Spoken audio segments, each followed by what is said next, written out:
you had Hugh Hefner passing away at the age of 91. We had a chance to interview Hugh Hefner. This was 2003. This was before the Tampa Bay Raiders Super Bowl. Yes, we're in San Diego, and he was staying upstairs at the hotel. He was having a party. And we got a chance to visit with him. And I remember our poll question that day was something about who is the coolest American of all time? Is Hugh Hefner the coolest American of all time? And the answers were yes and yes. Yeah.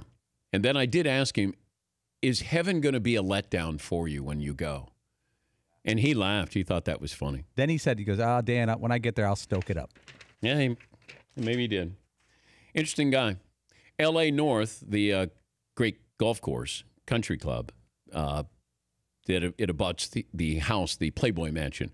And I remember there's, I think it's a par 5 that goes there, and then there's a tee box that's right. So you're right outside the backyard, big hedges there. But you could hear all these exotic birds.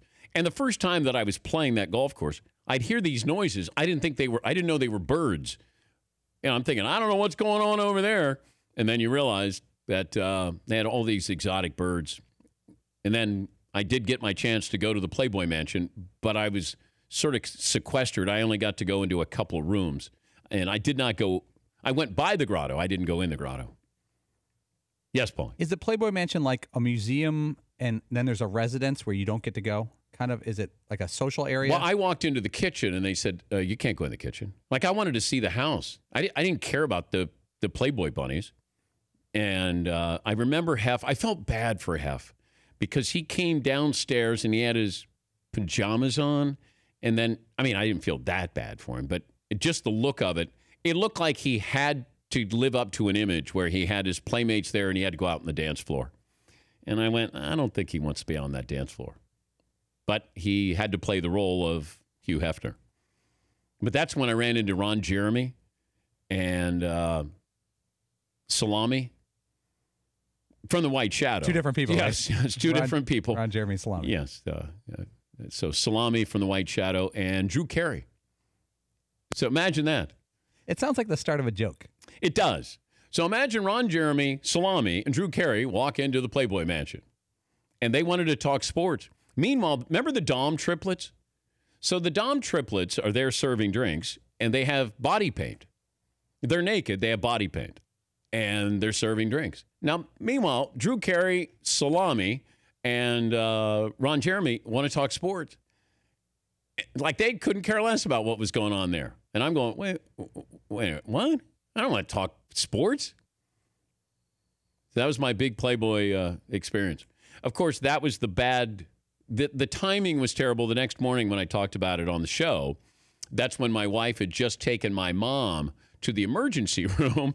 And as she's driving back from the emergency room, she's hearing me in Los Angeles at the Playboy Mansion. Yeah. She told me she never listens to the show. Now you listen to the show? It's because my mom was with her. And she said, like, put on the show. I want to hear what Danny's talking about. And there I was talking about Playboy Mansion. She's taking my mom to the emergency room. Yeah, didn't go over well. A place that you would most want to visit. Playboy Mansion in the 70s or any other place, Paulie? The Field. Oh, the Field. Now, there's other places I probably want to go to than the Playboy. Having been there, it was so outdated. You just ruined the argument. Having been there, you got to go there. Most American men back in the day would have wanted to go to the Playboy Mansion. And then you had his wife, Lauren Conrad's house right next to his. I guess there was a tunnel that connected the two when they got divorced. And you had the Playboy Mansion, and then there was a tunnel that led to her house. Not that you couldn't just walk outside and walk next door, but you had a tunnel. Yeah, Fritzy? Did you ever hang in Studio 54 or Plato's Retreat or any of those? No, I didn't do Plato's Retreat, but I did do Studio 54 when it was no longer really Studio 54. I'd gotten there well past when it was fun. You kind of walk in and you go, this is it? Like, where are the horses? Where's Bianca Jagger? Where's Warhol? Where's the party? The Dan Patrick Show, weekday mornings on Audience.